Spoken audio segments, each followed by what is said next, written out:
Hi friends, welcome back to my channel, or welcome if you're new. My name is Rachel, and welcome to my June wrap-up. So today I'm going to talk about the 11 books that I read in the month of June, and June, in a word, was cursed. Truly, I had such an average reading month. I had so many 3-star reads, and for some reason, 3-star books are worse and harder to talk about than 2-star books. With a 2-star read, I can clearly identify what I didn't like about it, why I don't recommend it. 3-star reads for me are, I don't necessarily recommend them, but I don't think they're bad books, but I don't really feel a whole lot after finishing them. And that was the unfortunate theme of the month of June. So I do have quite a few mid books to talk about, but there were a few shining lights in the month of June. I had 2 5 stars. One was a reread, but then another one was a brand new 5-star for me. So I'm excited to talk about those. But let's get into it. These are the 11 books that I read in the month of June and what I thought of them. All right, so the first book I'm going to talk about is The Mist Thief by L.J. Andrews. This is the 3rd book in the Everseas series, and this is a marriage of convenience between Jonas and Scotty. Jonas is a character that we meet at the beginning of this series in the Ever King, and then Scotty is a character that we met in the Ever Queen. And because of some events that occurred in the Ever Queen, they end up entering a marriage of convenience, and we see them begrudgingly fall in love. For me, this book was a, you guessed it, 3-star read. I like L.J. Andrews' writing, but for me, I think the biggest downfall of this book was the marriage of convenience trope. I don't think was utilized in the best way. I don't think we fleshed it out enough. Our 2 characters got along very well, and there really wasn't any of that tension or difficulty that comes with the marriage of convenience trope. There really wasn't a ton of conflict between them. It wasn't too hard for these 2 characters to get to know one another, to acclimate, to cohabitate. Things were pretty peachy keen, basically from the beginning, and for me, that just doesn't make for a very interesting fantasy romance. I want to see that progression. I want to see that tension. I think the fun of marriage of convenience is seeing 2 people who absolutely do not want to get married be forced into a situation, that forced proximity, and then kind of slowly realize that they can get along and then fall for one another. I just don't really think that that was achieved here. I do like our characters. Jonas was one of my favorite characters when I read The Ever King, so I don't think that this is poorly written or anything like that, but I just don't think that the romance was up to what I had hoped it would be. The next book that I read in the month of June was Till Death by Miranda Lynn. This is a standalone fantasy romance, and this book follows an assassin and then the man wwho tricks her into marrying him. Our main character ends up assassinating someone that she should not have, and it causes a lot of political strife, so she is forced into a marriage for political gain, but our male main character ends up tricking her and she marries him instead, thinking that it was the guy that she was originally arranged to be married to. Because of our female main character's actions, she has brought a lot of danger to the realm, and the only way that she will hopefully be able to help her land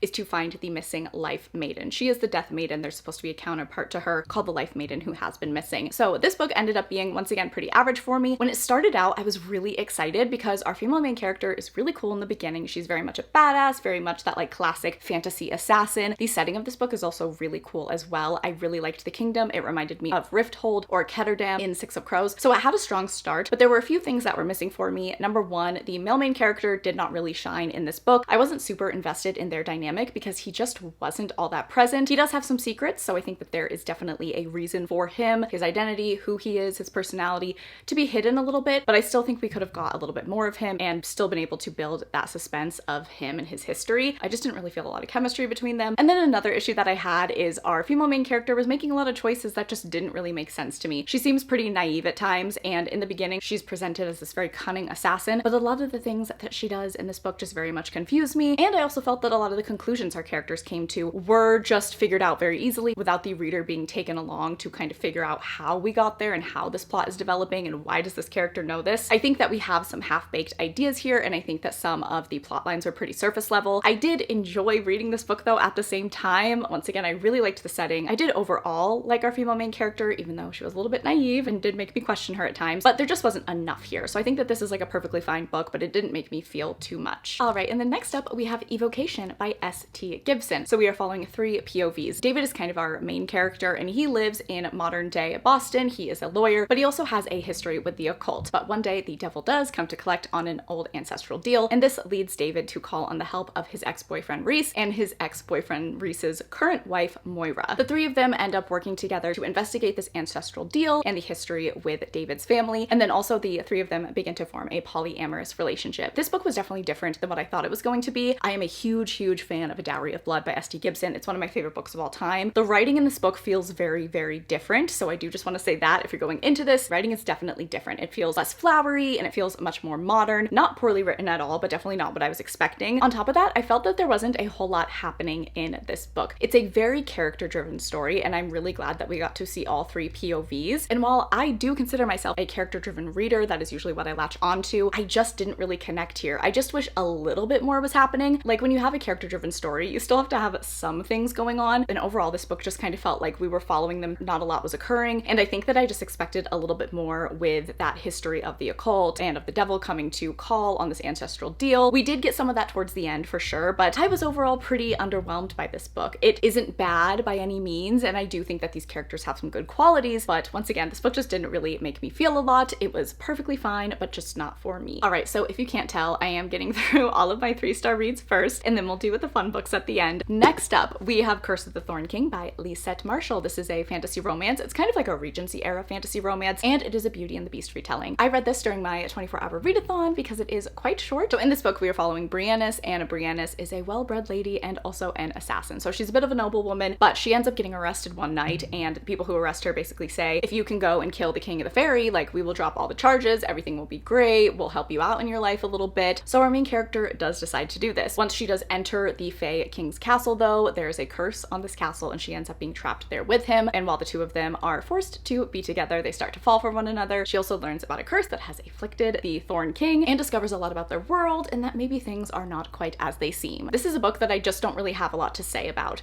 It was cute. I enjoyed myself. There was actually a very sweet caretaking scene in this book that I really enjoyed, but I was pretty underwhelmed by the characters. I never really connected to Briannis or our male main character, the Thorn King, and it was good. It was fine. For how short this is, I don't regret reading it. I think it was fine, but I'm not really intrigued enough to continue on with the series or to think much more about this book after I finished it. The next book that I read in the month of June was Thrown in the Dark by A.K. Caggiano. I read this on my Kindle. This is a fantasy romance rom-com. So comedy is a big focus of this book. Our male main character is very grumpy, very dark. Our female main character is very much sunshine. The two of them accidentally get magically bound together, and the two of them end up having to go on this journey together and find an important artifact. For this book, I think this is a case of I am just not the audience for it. I haven't read too many fantasy rom-coms. I actually don't know if I've ever read a proper fantasy rom-com before this one, but I think that they are just not for me. I've decided I just don't really like comedy in my fantasy romance. I just thought that this book was pretty cheesy. I didn't connect to the humor, and that was such a big part of this book. But this book and this entire series does have a huge fan base, so if you know that you like rom-coms or you're curious, I would give this a shot. This is not a poorly written book by any means, but I am just not the reader for it. The next book that I read in the month of June was On the Same Page by Haley Cass. This is a friends to lovers sapphic romance, and it is dual timeline. Our two main characters are Gianna and Riley, and in the past timeline, we see the two of them becoming roommates in college, and Gianna is a bit of a mean girl, and Riley ends up confronting her about this. They form a friendship, and Gianna really grows from this. This was probably my favorite part of the book. In the present day, I think it's about 10 years later, they are the best of friends, they spend all of their time together, and a mix-up between the two of them ends up resulting in kind of an unexpected spicy moment between them, and this sort of turns their whole friendship on its head. In this moment, they aren't really sure how to feel about each other because they've always just been friends, but this makes them realize that they may have always had feelings for one another. So as I said, I did really like the flashback scenes. I really liked seeing the growth that Gianna had and the impact that Riley had on her life. Those scenes were very interesting to me, but in present day, I just found this romance to be pretty boring. There is essentially no tension between these characters. When they do have that kind of awkward encounter, that spicy moment, I got excited because I thought that that was going to make them in the future act awkward around each other and not really know how to handle being around one another, creating some of those awkward scenes and then building tension off of that. But that wasn't really the case. I feel like our two main characters are very level-headed, they handled it very well, and they seem to just fall into this discovering their feelings for one another very easily. And so it just didn't make for a very compelling romance for me. I want that angst. I want them to have to go through a bit of a journey to get to happily ever after, and that just didn't really feel like that happened here. I also feel like this book was very, very long for a contemporary romance, and because of the lack of tension and difficulty and conflict between them, it just dragged a little bit. There is also a third act breakup that felt very dramatic to me because our two characters show to be very mature and level-headed throughout the book. They have this very over-the-top reaction, so it felt very out of character for them, and I didn't connect to that either. So this is a 3-star book once again because I did really like those flashback scenes. I like these characters. I don't think this is bad by any means, but it just didn't do what I like romance to do. All right, and then the final 3-star book, you guys, we are out of the woods, almost. And I hesitate to even call this book a 3-star book because I don't know what to rate it. I did give it a 3-star rating on Goodreads, but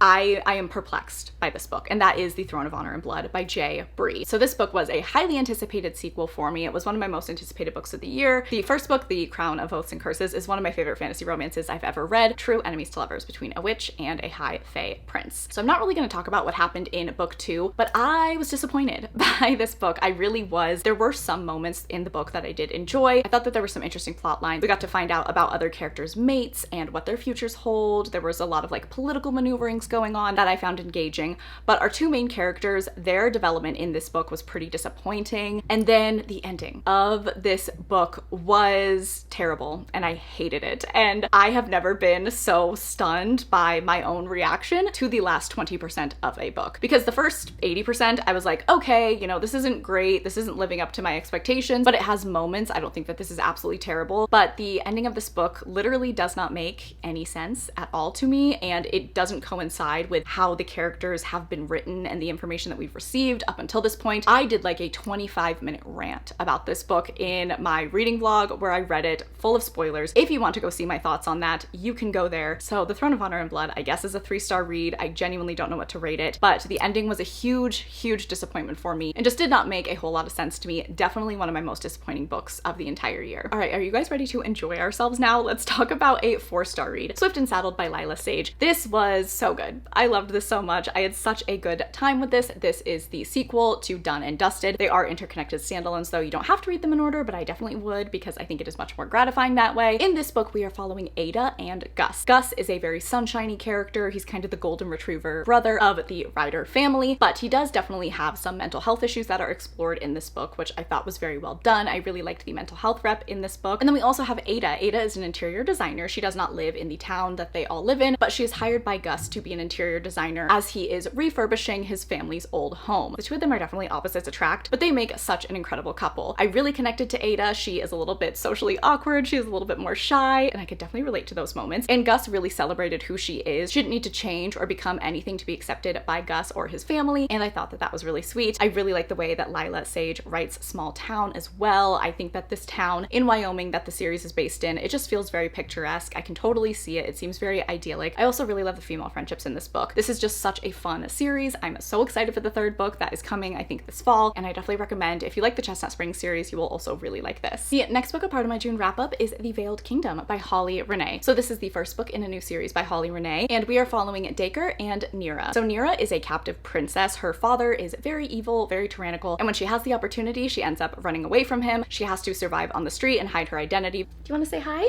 She's been like rubbing up against me the whole time I've been filming this. She's been soothing me because of all these 3-star reads I have to talk about. Okay, back to The Veiled Kingdom. So Nira is living on the streets and she has to hide her identity because otherwise her father's guards would end up finding her and bringing her back to her father's castle, but she does not want to be there. Unfortunately for Nira, she ends up getting kidnapped by a group of rebels, which are led by Dacre. These rebels are obviously rebelling against the king, Nira's father. However, they do not know that they have captured the princess. She does hide her identity from them as a form of survival, and she ends up joining their ranks. She gets trained by Dacre and is really just trying to survive while hiding her identity. This book is so much fun. It is really great hate to love. It is so tension filled. It is very spicy. These two characters gave me a very similar dynamic to Xaden and Violet in Fourth Wing. So if you liked that dynamic, I think that you will really like this. It was so fast paced. I literally could not put it down. The way that Holly Renee writes just makes her books so bingeable. I felt that with her other book that I read. I think it's called A Kingdom of Stars and Shadows, but this book I think was even better. I will definitely be picking up book 2. I really want to see what's going to happen with our characters. I think that this is overall just a very fun, fast-paced, spicy fantasy romance, and I had a really good time with it. It is a 4-star read for me. It's not a 5-star because it's not like perfect. It definitely has some issues, but I had a lot of fun with it overall. The next book that I read in the month of June was The Book of Azrael by Amber V. Nicole. So this is a reread. I decided to reread this book in preparation of picking up the sequel, which is The Throne of Broken Gods, and I read this book over a year ago, so I definitely needed to refresh. There's a lot of world building going on, a lot of complicated plot lines, lots of characters, and I'm so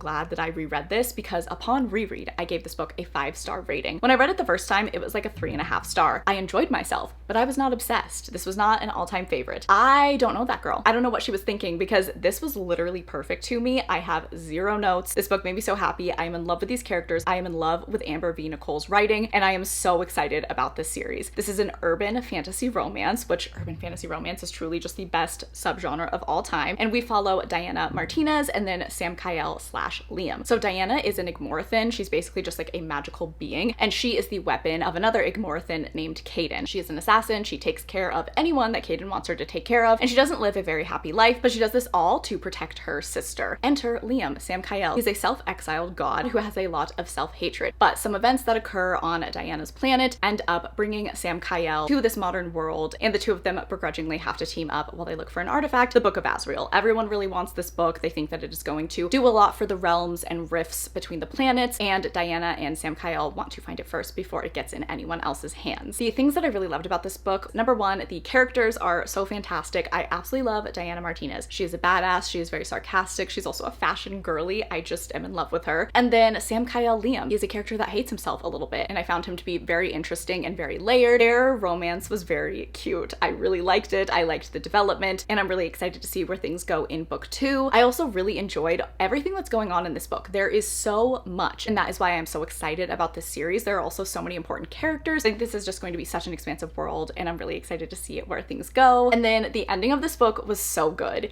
It's terrible, but so good, and I'm so happy that the author was just like willing to do something dark and a little bit crazy, and it's gonna set Diana off on quite the journey in book 2, I am sure. So I'm planning to read the second book in the month of July. I hope that I love it as much as I loved this, but I cannot recommend the Book of Asriel enough. It is so fantastic. All right, and then the final book that I read in the month of June was Shadow and Storms by Helen Shore. So this is the finale to the Legends of Thesmar series, and I'm so happy to say that I absolutely love this book, and I gave it 5 stars. Everything that is good about this series was really at its peak in this book. I loved our characters. I loved their dynamic. I love all the side characters. I thought that the plot lines were really great. There were a lot of twists that I did not see coming. I thought the battle scenes were interesting, which I am not a battle scenes girly. I don't really care for those, but the way that Helen Shore writes them, they're engaging. They are descriptive without being too much, and I truly could see them playing out in my head. There was a cinematic quality to some of those battle scenes that I thought were just so impressive. I cried and teared up multiple times while reading this book. I really got a lot of emotion from this, and I thought that the plot lines that we did wrap up in this book were very well done, but there were things also left open-ended because this author is going to be writing another series in this world. It is going to be called the Ashes of Thesmar series, and the first book is going to be Iron and Embers. And if you finish this book, you will know who that series is going to be following, and I am so excited. There's some really cool and mysterious things that happen with some of our characters at the end of this book, and I think it's just going to set us off on another amazing adventure with those characters, and I'm really excited to see what Helen Shore does for them. So I'm truly in love with Helen Shore's writing. She is going to be an auto-buy author for me moving forward. I think this was such a great finale, and it did everything that I want a fantasy romance finale to do. All right, friends, so that is going to be it for my June wrap up. Here's hoping July is a better reading month. Definitely let me know down in the comments what was the best book that you read in the month of June, and if you made it to this point in the video and you wanted to let me know, go ahead and leave the unicorn emoji. Please make sure that you're following me on Instagram and Goodreads. They are always linked down below. I really appreciate that you watched this video. I hope that you're having a fantastic day. I love you all so much, and I will catch you guys in the next one.